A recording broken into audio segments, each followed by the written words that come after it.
So just put as much pasta as korang nak masak. Saya ada banyak adik-beradik, so dah, tu je. And then kita akan letak kita punya seasoning dulu. So kita punya seasoning boleh bloom. So seasoning untuk mac and cheese is actually very simple. Tak perlu macam banyak sangat. Saya suka letak banyak sebab makanan orang putih ni dia tak ada flavouring sangat. Cheese akan meletak tepung gandum. So usually kalau orang buat, they don't put tepung gandum, diorang terus letak susu dengan cheese. Lepas tu kita letak kita punya susu. Susu ni jangan terus letak banyak tak korang, sebab ingat ini tepung. So kita kena masakkan dia dengan tepung dulu. Kita akan meletakkan kita punya cheese. Yang ni nak add slowly pun boleh, up to you. Kita punya sos dia akan menjadi pekat tak korang. Dia akan menjadi pekat. Kalau dia cair sikit, biar dia macam mendidih.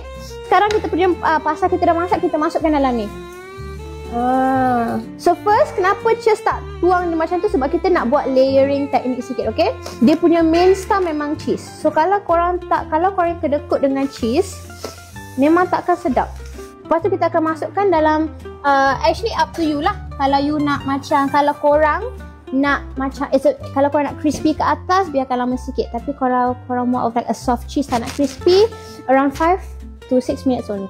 So kita punya mac and cheese kita dah siap. So korang komen je, bagi tahu cheese korang nak cheese masak apa lagi lepas ni. Bye bye.